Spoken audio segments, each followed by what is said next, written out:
Here, the actors perform a staged reading of the Odyssey. This particular project, we should also mention Peter Stein, the German theater director, who has also translated the Oresteia in a very remarkable way.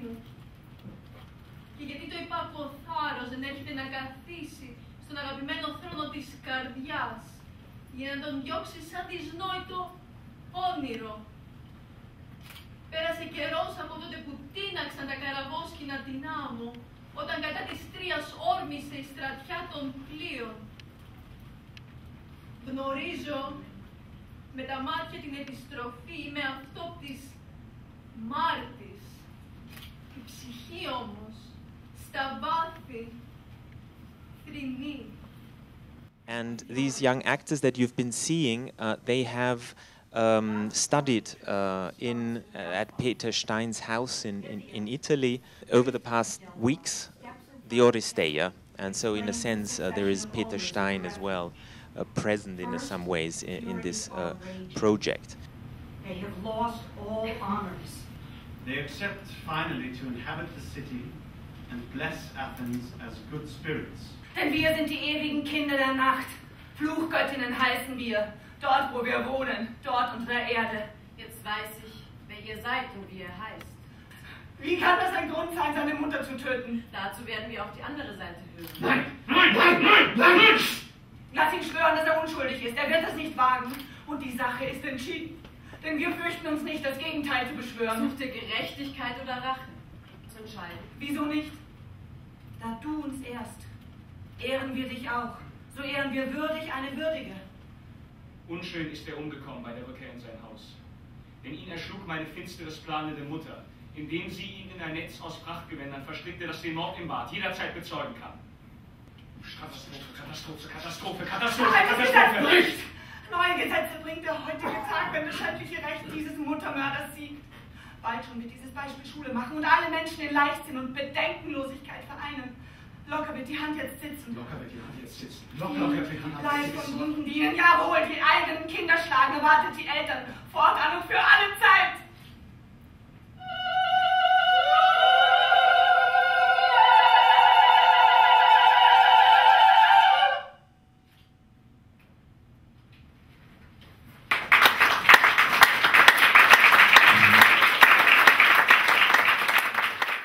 So would you say that for modern Athenians, ancient Greek and a text like Aeschylus is a source of inspiration today?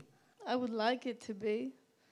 Well, I don't want to be romantic, saying that all modern Greeks are very connected to our history.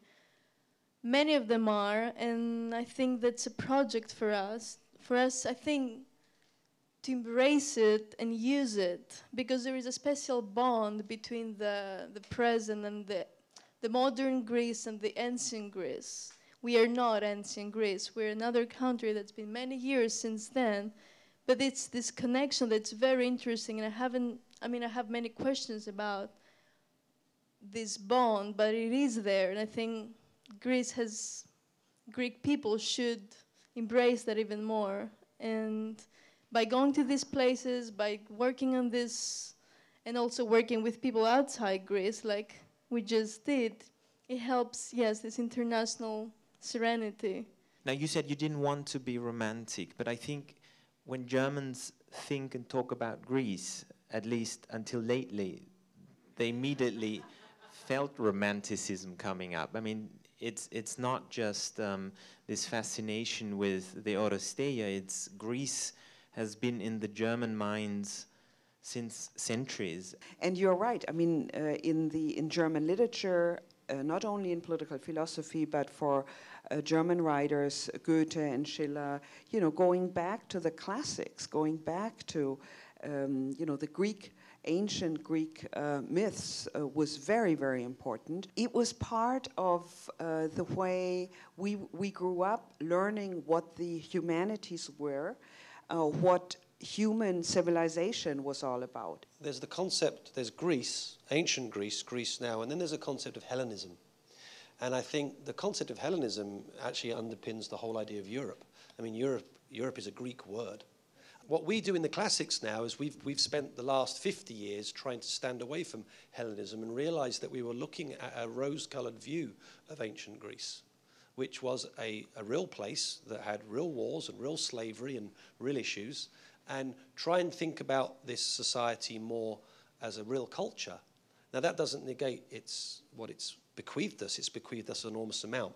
And I think we're starting to have a more sophisticated view of ancient Greece. But there's also, there's different Greeces. Greece is not just ancient Greece. That's 2,500 years ago.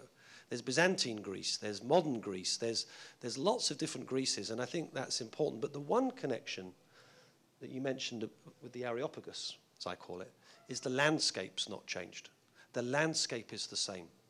And I think people that grow up in that landscape feel that connection.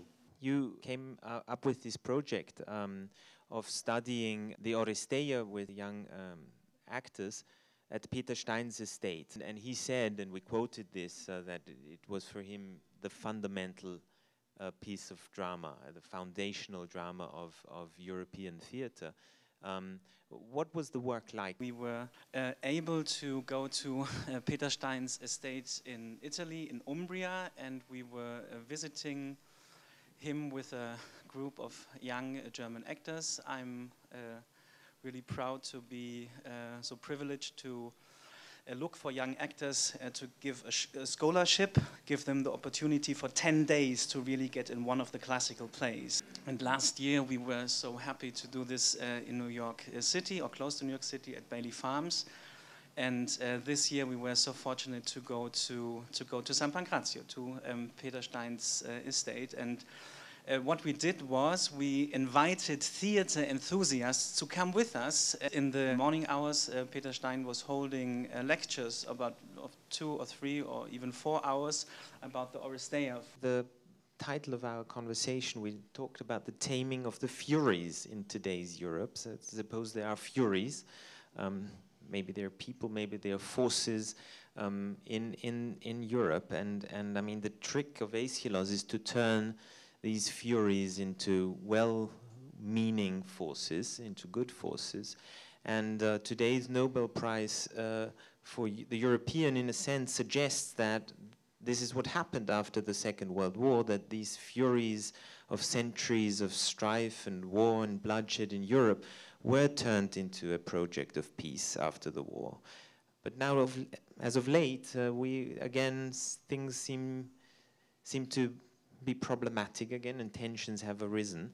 So the question to all of you: what do we actually learn from Aeschylus and the trilogy of how to deal with these passions, these anxieties, these forces in today's Europe when we look at the Greek trilogy, Oresteia? Take it back to the experience with the actors. Then the question for an artist, actually, also in that political question, is immediately, okay, it is a political question or a political concept, but isn't it also something which has to do with conflicts we share in also everyday life, in asking what are the Furies? So what are the Furies? The Furies are somehow something in this play which is an energy of revenge by feeling as a disrespected, a ghost of disrespecttion.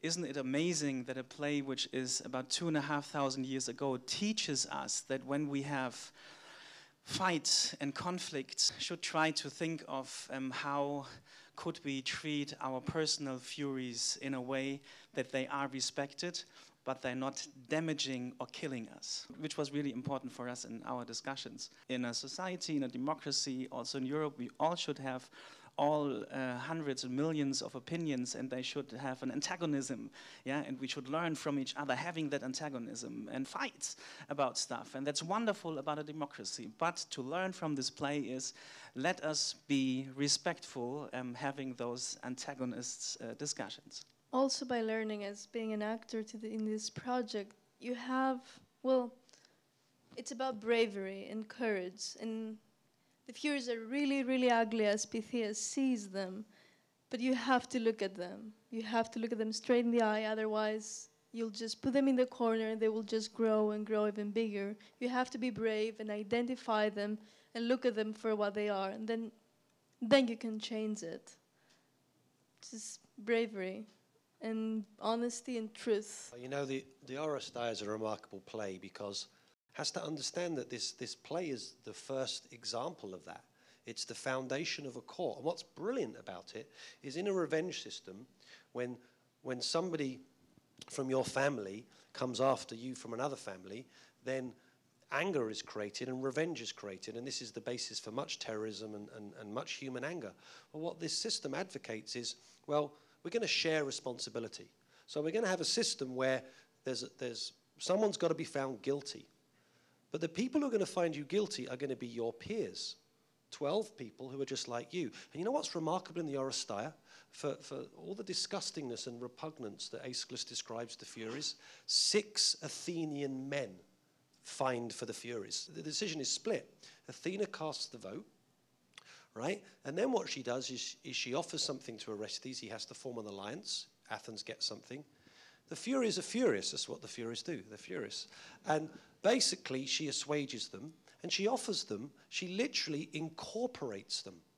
She says, you're foreigners, you're aliens, you're green card holders, you're illegal aliens, right? But we're going to make you metikoi, we're going to make you part of the corporation that is in Athens, and you'll be respected and you'll be worshipped. And of course, it's the same thing in a court, where a jury of your peers decide whether you're innocent and guilty, but the judge who represents the state is the one guided by the jury who decides the sentence. So who are you going to blame? Are you going to be angry at every single person in that society? So this is a bill to be heard brings peace. And that's what the Furies get. They ask for their themis, their place. And as soon as Athens lets them speak and they say, well, you're actually treating us with respect, they're astonished that they're... Start singing, actually. They actually start singing. When Athena sings to them and they're like, no, no, no, no, no. And then eventually they all join in this lovely song at the end of the play. How to make the EU Troika or the international Troika sing? How should we tame the furies that beset today's Europe, Christiane? That's, of course, you know, the key point. And I would like to move to another level. You know, the personal is very important. And I think the idea of the court is very important. But we, from the European perspective, we have new institutions in the EU, and one is the euro. And that's what the current conflict is about. 17 countries with very different economies are all part of one currency. And that, of course, creates great inequalities and a very difficult position for those who are not as competitive in their economy. And that's kind of a key problem we have to address. And the Furies are after those who cannot cope, who cannot compete for various reasons with the more prosperous Northern European countries. So what do we do in this situation? And what the play tells us is that, you know, you have to sit down and you have to listen to the grievances, because the Furies have a good point. I mean, we should not belittle murder. The key question here is also bravery and the question of solidarity. I mean, how shall we extend solidarity beyond national borders?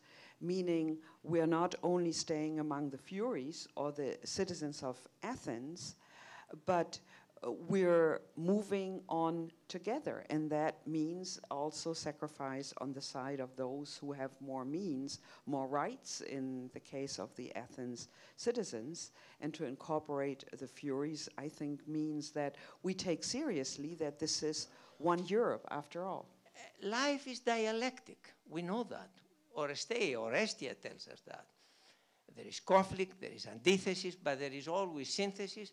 And of course, which is going to be, as we know very well, the thesis for another antithesis. This is life.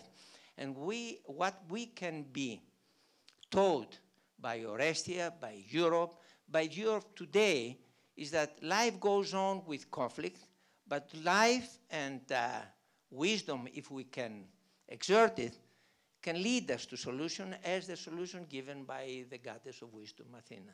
Thank you. Thank you so much. I want to thank all people involved, Italia, for discussing with us, for her wonderful performance, all the other actors here, Tobias bringing all this together, Christiane and Peter, the Onassis Foundation, our wonderful partners in this project, all of you who came here. We talked about the Oresteia from a very European perspective, but of course it's a universal text. Thank you so much for coming and joining us here at Deutsches Haus, and I hope to see you again very soon.